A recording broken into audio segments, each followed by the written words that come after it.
Hi guys, how are you all today morning? Good morning. Today is 16th August 2023.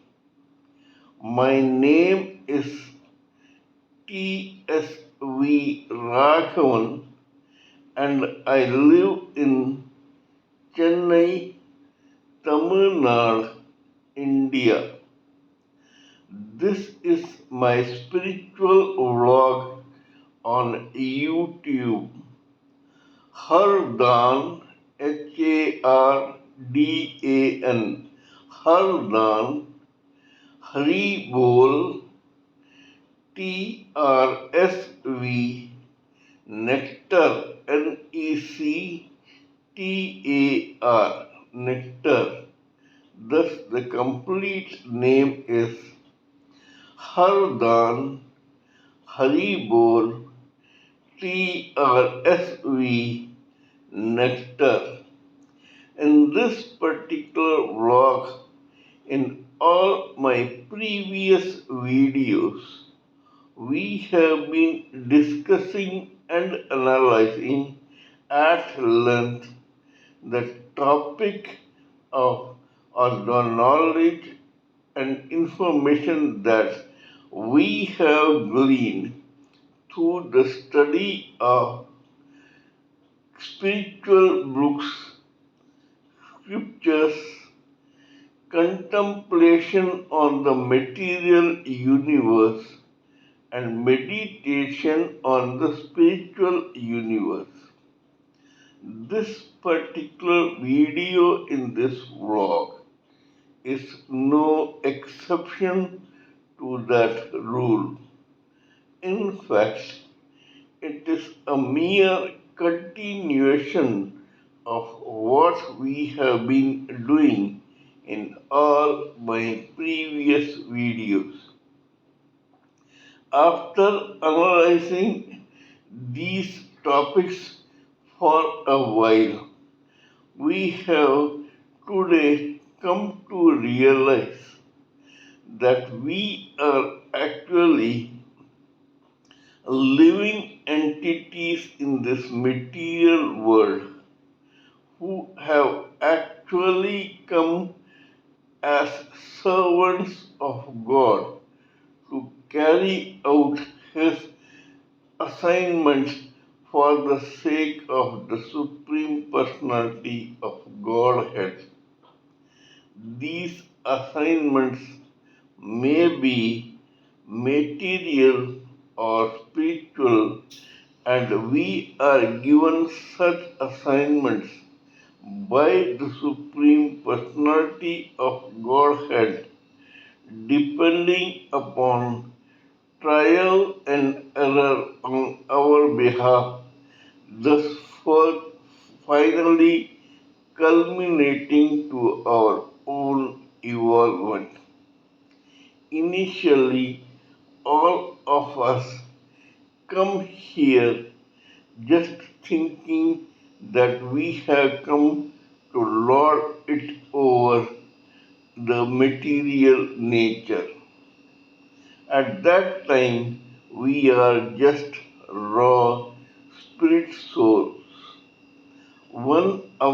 This misunderstanding is thoroughly cleared by this material world when it envelops us with four layers of material body, namely causal intelligence of logic, astral intelligence of mind, emotion, and feelings, the etheric body of five senses, namely sight, hearing, smell, taste, and touch, and finally the shell that covers all this by a material body which is called gross body, and is made up of four elements, namely air, fire, water, and earth. This shell is the front of the living entity that this spirit soul became when it was so entrapped by four layers of material body. This gross body helps the society identify that spirit soul which has now become a living entity. When the soul becomes a living entity, its continuous chain of repeated births, experiences, and deaths, plus trials and tribulations in this material world follow. As I said, it is a continuous chain of births and deaths, and it is seemingly unending. So much so that there are many instances where the living entity forgets its real nature as a spirit soul. However, when it goes through the grind of this material world as a living entity through several births and deaths, a time comes when it gets evolved enough to realize its true self as a spirit soul which has come here as a servant of God. When a living entity realizes this true self, he or she craves for an assignment from the Supreme Personality of Godhead to complete in this world. God gives the living entity a freedom to choose whatever material or spiritual assignment it wants. It is not necessary that God will impose a particular type of responsibility that this particular living entity is unable to shoulder. As for example, in a material organization pertaining to commerce and industry, there are several stages of employees like peons, clerks, interns, trainees, assistants, typists, executive assistants, supervisors, low level managers, middle level managers, high level managers, CEOs, etc. The management doesn't throw or thrust a responsibility of a high level manager on a clerk or that of a middle level manager on a peon.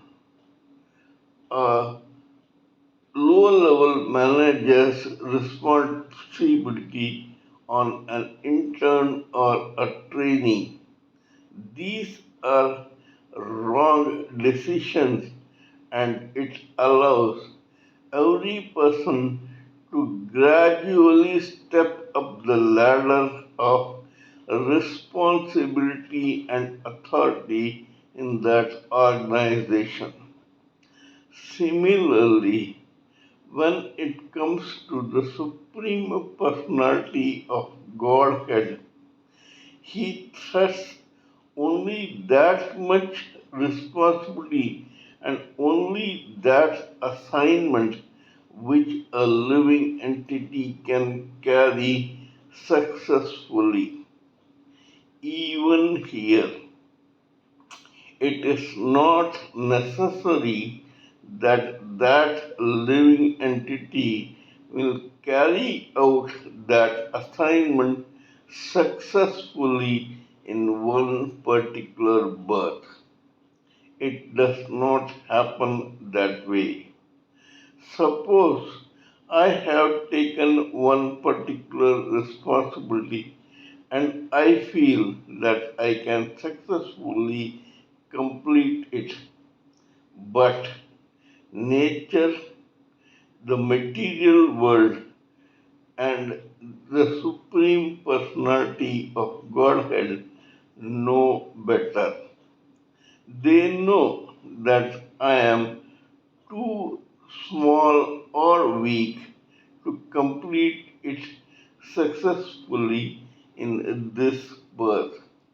However, they choose to humor me by giving me what is known as a free will to carry out an assignment. I, as a living entity, has every right to go through the grind in a particular subject in an assignment and to live my life satisfactorily, fondly hoping that one day I will complete that assignment. As for example, suppose I wanted to become an engineer. If that was my free will, not necessary at all that I will become an engineer in that particular life or lifetime itself.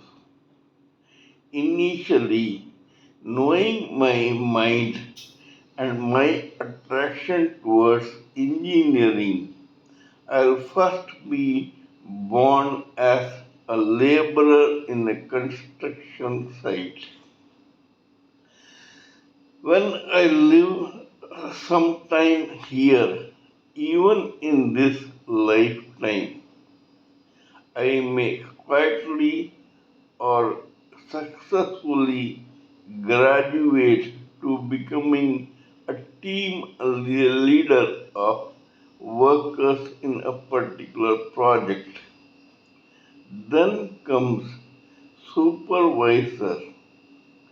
Then comes junior engineer, mechanic, assistant engineering, assistant engineer, sub engineer, engineer, architect, and so on. God does not trust the responsibility of a chief engineer on a newly born laborer. It does not happen so.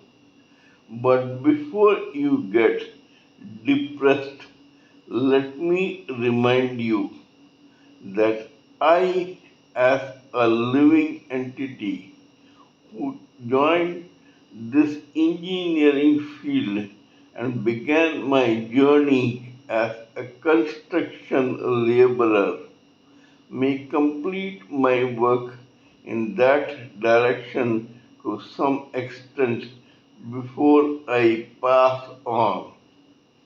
That does not mean that everything is lost.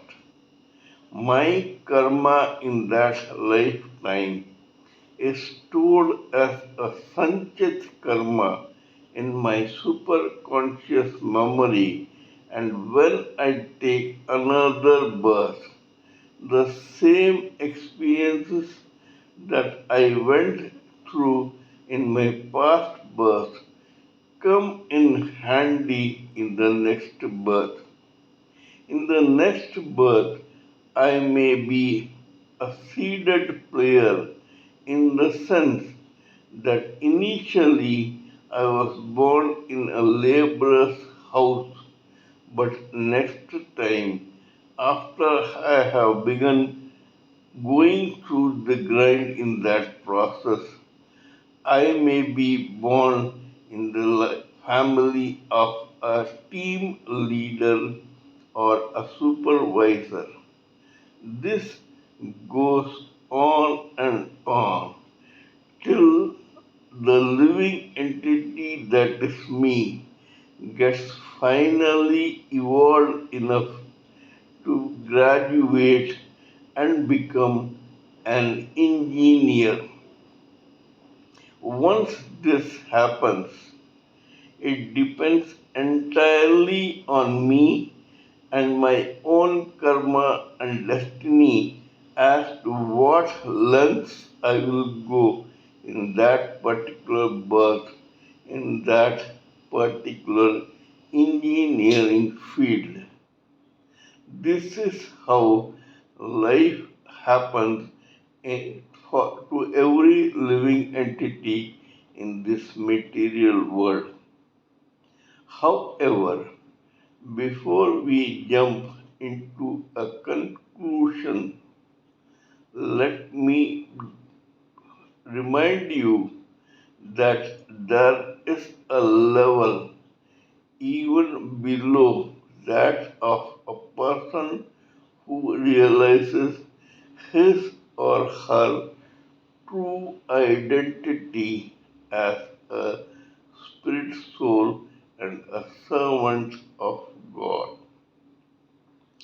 At a time, out of the 100% humanity in the society, 75% of the society of living entities lives like a zombie and floats around in this material world as a living entity in a trance.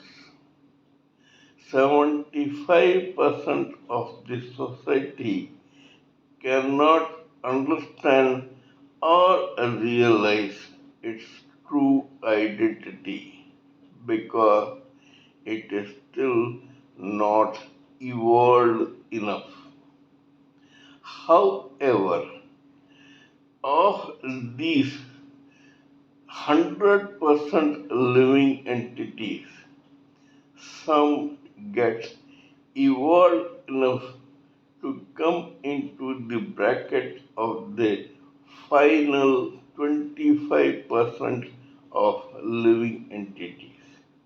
Here they realize in various degrees according to their own evolvement that they have a purpose to serve and an assignment to carry out on behalf of the Supreme Personality of Godhead.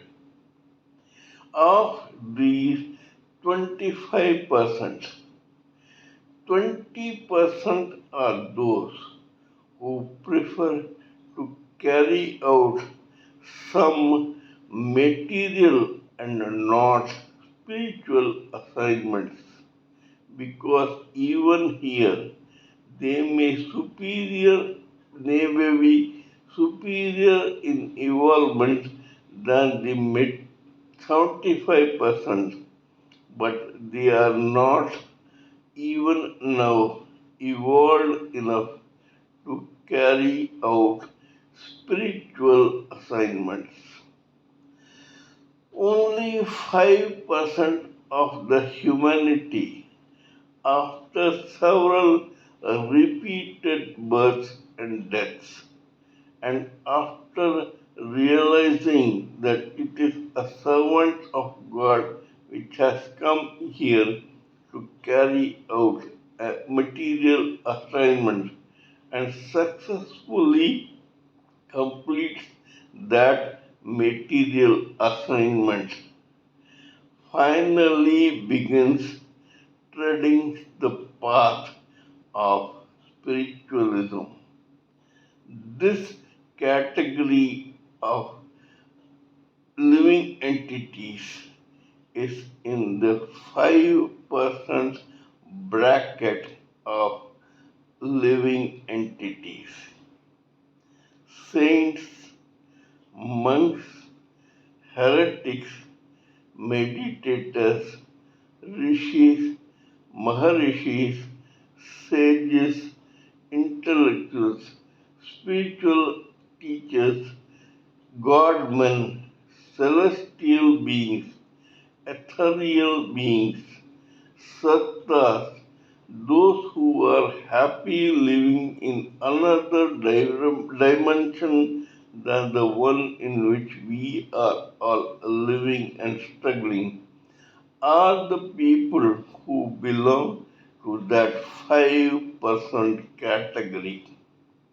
It is still a long way even for a living entity who has realized his or her true identity as a spirit soul and a servant of God. We have been discussing about several case histories which have authenticated this fact to us time and again. In this process, we have found that there is a term called focus. What is focus? Focus is the ability of a living entity to concentrate completely on his or her assignment in a lifetime to such an extent that not only he or she falls completely in love with that assignment, but he or she will not brook any opposition or distraction. This living entity makes his or her assignment his or her aim and goal and tries to make it an extension of himself or herself. Only when a living entity reaches this stage can he or she successfully complete that assignment.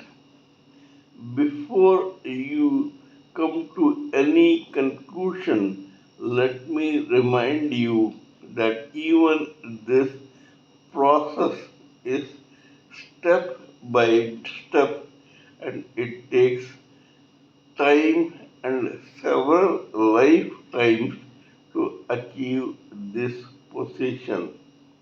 We have talked about several case histories to authenticate this particular theory. Today we shall talk about another such case history for the benefit of the viewer. There is a family with a surname Chakraborty which is living in Kolkata, later before Calcutta, or initially it was named Calcutta, but it is renamed as Kolkata now, and which is the capital of West Bengal in India. In this middle class, educated, respectable family was born one boy in the month of June in 1949. It is this boy who is going to be the protagonist of this particular case history. This boy was christened Gaurango. Gaurango Chakraborty became the full name of this boy.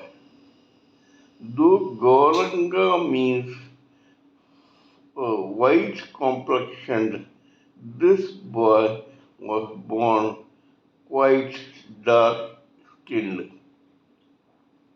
This boy, who is the protagonist, was a living entity or is still a living entity which in its past birth chose one particular assignment to become rich, wealthy, and affluent. Probably this birth as Gaurango Chakraborty was an extension of the same assignment. And that is probably the reason why this boy was so enamored with material wealth that he spent hours in a particular temple washing the images of gods and praying that he should become rich and wealthy one day.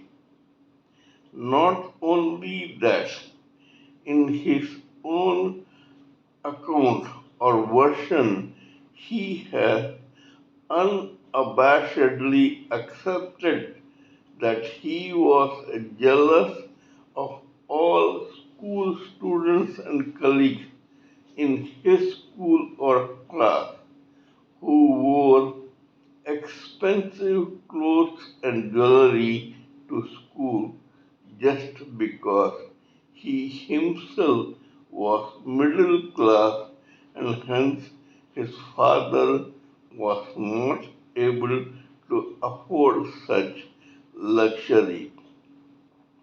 This created a rift between the father and the son on the mental plane.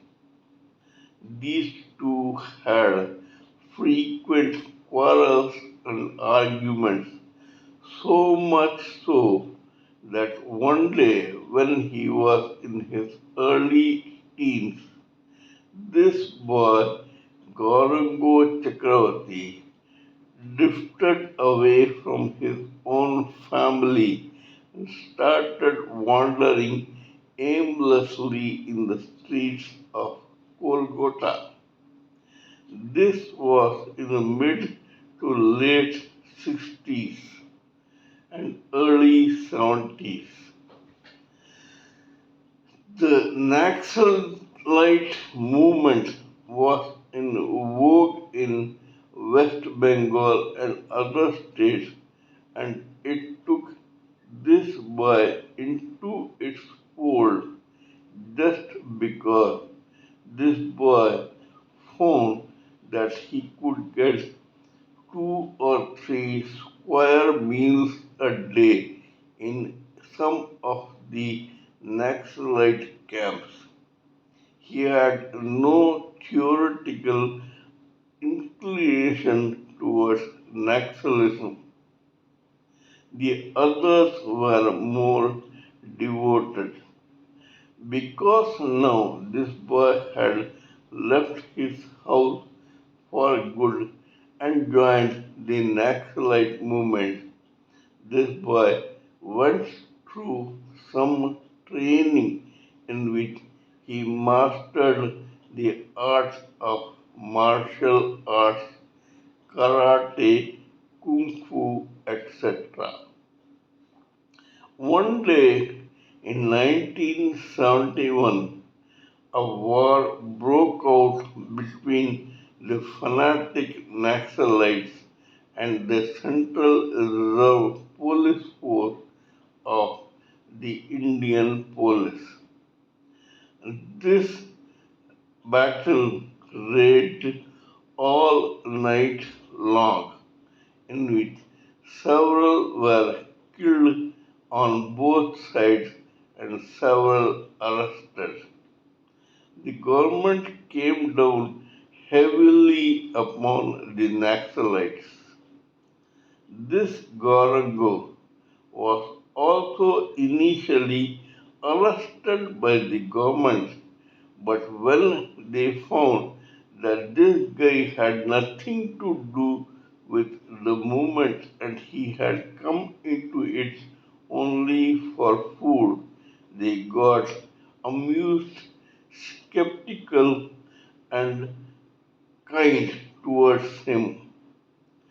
These people, who were initially enemies of this Naxalite movement, took pity on this boy and they sent him to Bombay and asked him to go away for good. This guy, thanks to his own parents' intervention and some financial help, got into the Pune film industry as, a, as an acting student in the early 70s. This boy was very dark complexion and till then he had no intentions of becoming an actor, so he never bothered about his looks. When this dark-skinned boy landed up in the film industry, he became a hapless victim of sadistic, ruthless, and cruel ragging by senior students. So much so that, according to him, his he was forced to strip and ride a cycle around the campus of the Pune Film Institute despite his hopeless and fervent protests.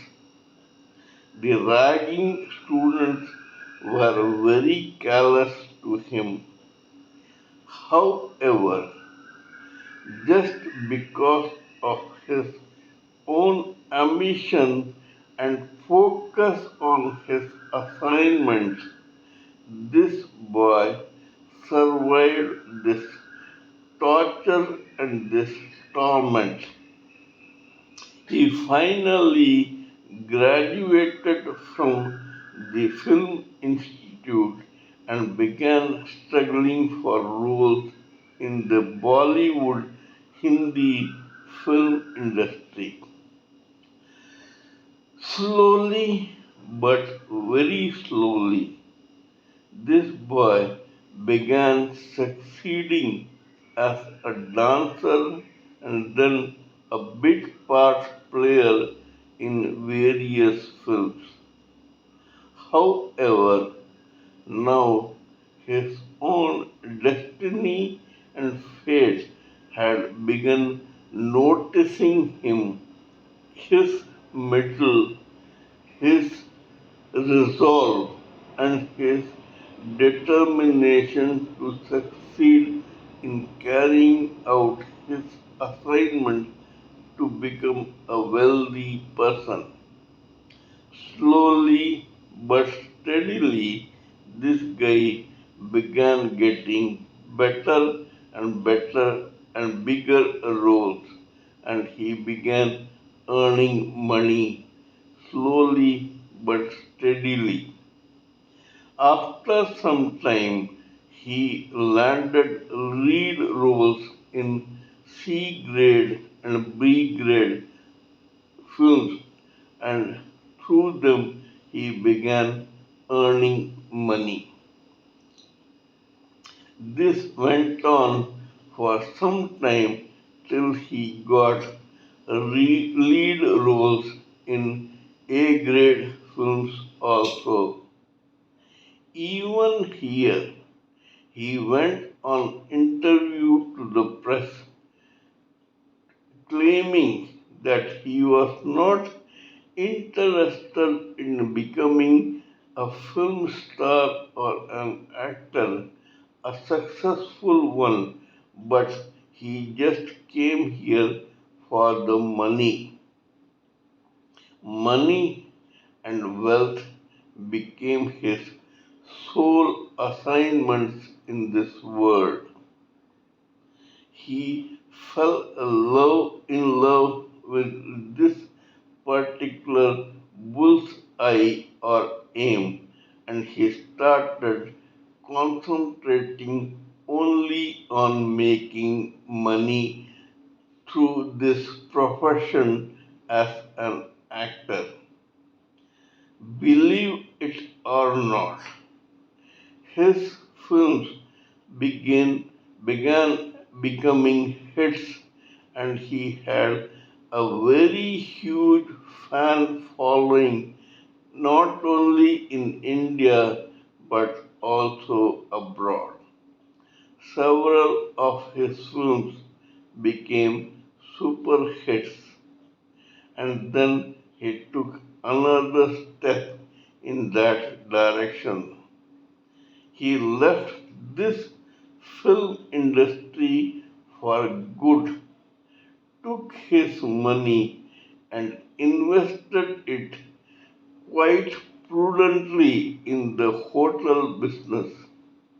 He relocated from Bombay to one small town called Ooty in Tamil Nadu state in South India, and he constructed his own hotel and began his own banner and business in which he began constructing and managing hotels in the same Ooty.